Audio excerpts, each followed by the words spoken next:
طرح کی عورتیں گھر میں بے بہا غربت لاتی ہیں۔ ان کی یہ 3 عادات گھر کو خوشیوں سے محروم کر دیتی ہیں۔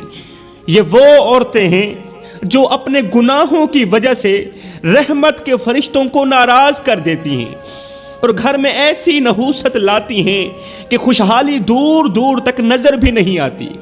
حضرت حکیم لقمان نے فرمایا اگر تم چاہتے ہو کہ تمہارا گھر جنت بن جائے، اگر تم اپنے گھر کو جنت بنانا چاہتے ہو تو ان 3 طرح کی عورتوں سے ضرور بچنا۔ یہ وہ عورتیں ہیں جو بادشاہوں کو گدا بنا دیتی ہیں، جو بادشاہوں کو بھکاری بنا دیتی ہیں اور سکون کو موت کی نیند سلا دیتی ہیں، موت کی نیند۔ ایسی عورتیں گھر کے چراغوں کو بجھا دیتی ہیں اور خوشیوں کو ویرانی میں بدل دیتی ہیں۔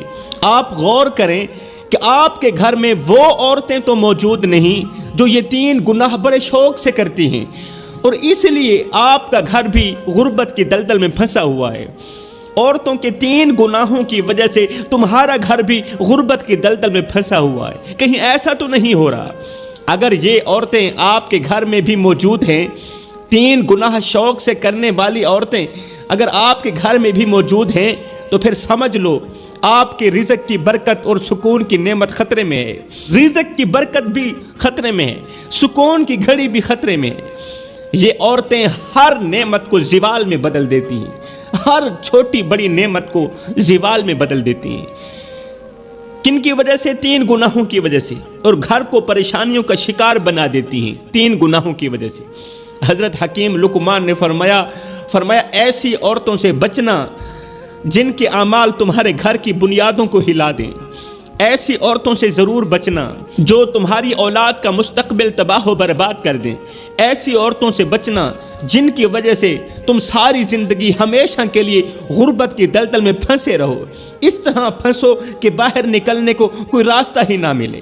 دوستو، اگر تم نے ان باتوں کو نظر انداز کیا جو میں تمہیں بتا رہا ہوں تو یاد رکھو خوشحالی تمہارے دروازے سے بھی ہمیشہ کے لیے دور ہو سکتی ہے۔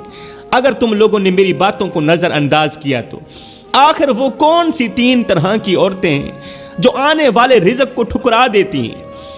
کون سی 3 طرح کی عورتیں ہیں؟ فرمایا نمبر 1، غربت کے دنوں میں اپنے شوہر سے حرام کا تقاضا کرنے والی عورت۔ وہ عورت جو غربت کے دنوں میں اپنے شوہر کو کہتی ہے کہیں سے لے آؤ، حلال لے آؤ، حرام لے آؤ، میری ہر چھوٹی بڑی خواہش پوری ہونی چاہیے، کہیں سے بھی لے آؤ۔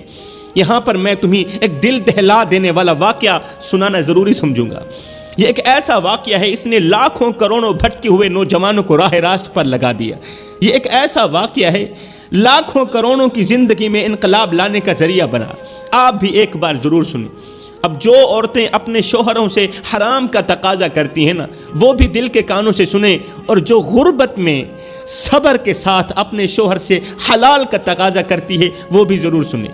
ایک دن ایک بہتے ہوئے دریا نے قریب کے پہاڑ سے کہا تم ایک ہی جگہ پر کھڑے رہتے ہو۔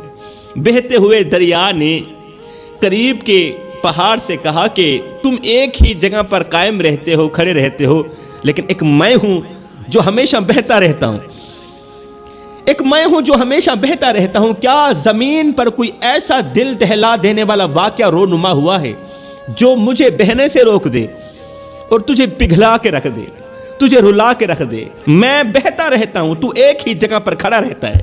مجھے بتا، کیا زمین پر کوئی ایسا دل دہلا دینے والا واقعہ رونما ہوا ہے جو مجھے بہنے سے روک دے اور تیرے پتھروں کو پگھلا کے رکھ دے؟